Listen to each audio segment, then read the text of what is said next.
Hello സുഹൃത്തുക്കളെ, എല്ലാവർക്കും നമസ്കാരം. ഞാൻ സുരേഷ് വരടിയാട്ടിൽ. ഞാൻ എൻ്റെ ലാസ്റ്റ് വീഡിയോയിൽ നിങ്ങളോട് പറഞ്ഞിട്ടുണ്ടായിരുന്നു ഞാൻ കുറച്ച് എക്സസൈസ് എങ്ങനെ ചെയ്യണം. എക്സസൈസ് ഓൾറെഡി നിങ്ങൾ കണ്ടിന്യൂ ചെയ്യുക. എക്സസൈസ് ചെയ്തുകൊണ്ട് മാത്രമായിട്ടില്ല, നമ്മൾ കുറേ എക്സസൈസ് ചെയ്തു, നമ്മൾ ഭക്ഷണം കുറേ കഴിച്ചു, യാതൊരു ഫലവുമില്ല. അപ്പോൾ നമ്മൾ എക്സസൈസ് ചെയ്യുന്ന അനുസരിച്ച് മാത്രം നമ്മൾ ഭക്ഷണം കഴിക്കുക. എന്താണ് നമ്മുടെ ശരീരത്തിന് ആവശ്യം അത്ര മാത്രം നമ്മൾ ഭക്ഷണം കഴിക്കുക. കുറേ കലോറി വലിച്ചു കയറ്റി കുറേ ബേക്കറി ഐറ്റംസ് നമ്മൾ കുറേ കഴിച്ചു. ഇപ്പോൾ ചപ്പാത്തി കഴിക്കുമ്പോൾ ഒരു 5-6 ചപ്പാത്തി കഴിച്ചു. ഇപ്പോൾ ചിലപ്പോൾ ഡോക്ടർമാർ പറയും, ഇപ്പോൾ ഒരു ഡയബറ്റിക് പേഷ്യൻറ്റിനോട് പറയും, നിങ്ങൾക്ക് ഡയബറ്റിക് ആണ്, നിങ്ങളൊരു കാര്യം ചെയ്യും, ചോറ് കഴിക്കേണ്ട, ചപ്പാത്തി കഴിക്കാൻ പറയും.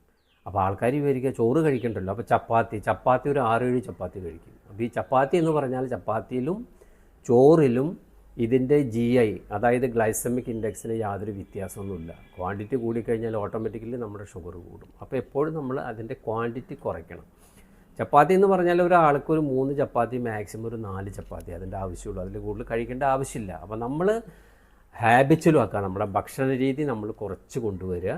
നമുക്ക് വിശക്കുമ്പോൾ നമ്മൾ ഭക്ഷണം കഴിക്കുക. അനാവശ്യമായിട്ടുള്ള കാര്യങ്ങൾ നമ്മൾ കഴിക്കരുത്. കൊക്കക്കോള, ഈ പറഞ്ഞ പോലെ കുറേ കാപ്പി, കുറേ ചായ, പാലൊഴിച്ച് കുടിക്കുക, ഒന്നും കൂടുതലാവരുത്. വളരെ ലിമിറ്റായിട്ട് മാത്രം നമ്മൾ ഭക്ഷണം കഴിക്കുക. അപ്പോൾ നമ്മൾ ഈ 2 രീതിയിലും പോകണം. ഒന്ന് നമുക്ക് എക്സസൈസ്, കൂടെ തന്നെ നമ്മുടെ ഭക്ഷണ രീതി. ഈ ഭക്ഷണ രീതി എന്ന് പറഞ്ഞാൽ ആൾക്കാർ കൂടുതലും ശ്രദ്ധിക്കുന്നത് എന്താണെന്ന് അറിയാം. ഇപ്പോൾ നമ്മളിപ്പോൾ എന്തെങ്കിലും ഭക്ഷണം കഴിക്കാമെന്ന് ഇപ്പോൾ നമ്മൾ TV നോക്കിയിരുന്ന് ഇങ്ങനെ കഴിച്ചുകൊണ്ടിരിക്കും. അപ്പോൾ നമ്മളറിയില്ല. അല്ലെങ്കിൽ നമ്മൾ മൊബൈലിൽ ഇങ്ങനെ നോക്കും, മൊബൈലിൽ നോക്കിയിട്ട് നമ്മളിങ്ങനെ കഴിച്ചുകൊണ്ടിരിക്കും. ഇപ്പോൾ നമ്മൾ ഹോട്ടലിൽ പോകുമ്പോൾ കാണാറില്ലേ, പിള്ളേരിങ്ങനെ മൊബൈലിൽ നോക്കും, ഇങ്ങനെ കഴിച്ചുകൊണ്ടിരിക്കും. അപ്പോൾ അവർക്ക് ആ കഴിക്കുന്നതിൻ്റെ ടേസ്റ്റും മനസ്സിലാവില്ല, എത്രയാണ് കഴിക്കുന്നതിൻ്റെ അവർക്ക് അതിൻ്റെ ക്വാണ്ടിറ്റിയും അറിയില്ല. ഇങ്ങനെ കഴിച്ചുകൊണ്ടേയിരിക്കും, വയറ് നിറയും, പിന്നെ ബുദ്ധിമുട്ടാവും. അപ്പോൾ ഇതിൻ്റെ ഒന്നും ആവശ്യമില്ല. നമ്മളൊരു 40 വയസ്സൊക്കെ കഴിഞ്ഞ് കഴിഞ്ഞാൽ നമ്മളെല്ലാം കൺട്രോൾ ചെയ്യുക. നമ്മൾ വളരെ ലളിതമായിട്ടുള്ള ഭക്ഷണം കഴിക്കുക. നമുക്ക് കാർബോഹൈഡ്രേറ്റ് കുറവായിട്ടുള്ള ഭക്ഷണം കഴിക്കുക. നമുക്ക് ആവശ്യത്തിനുള്ള പ്രോട്ടീൻ വേണം, ഫാറ്റ് വേണം. അതുപോലെ തന്നെ എത്ര കലോറിയാണ് നമുക്ക് ആവശ്യം, അത്ര കലോറിയുള്ള ഭക്ഷണം നമ്മൾ കഴിക്കുക.